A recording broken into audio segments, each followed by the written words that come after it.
Ryan here. Silly Review is going to show you really quickly how to reset your Google Home Mini. These came out a few years ago.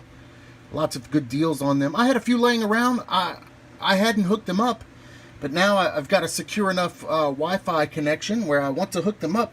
And I thought it would be as easy as just going into the app that manages all this and moving a few things around, setting up the new Wi-Fi.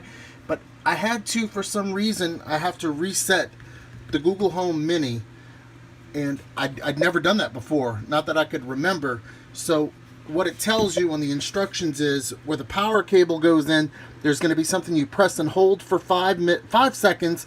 You'll get some type of prompt or alert. Then you hold it for another 10 seconds. It'll reset it. Then you can add it back to your account, even though I'm in my same account that I always was in, and the app and the phone already recognize this device. It tells me that I need to factory reset the device. Strange, but you have to do what you have to do. Now, I did get one of these little cell phone SIM card pokey things out because I thought that's what you would need to press. But on this particular unit, which is a Google Home Mini, it's silicone back here, and you can press that with your finger. So we're going to hold it for 5 seconds. I should hear some type of prompt. Then we're going to go another 10 seconds. That's what the instructions on the website said. So here we go.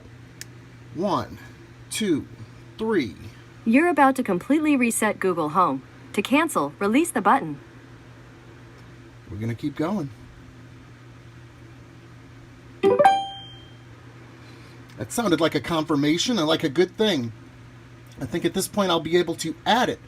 So there you go. If you're wondering how to factory reset your Google Home Mini and probably similar devices like the Nest Mini and so on, that's how you do it. Excuse me, Ryan here, Silly Reviews, and I thank you for watching.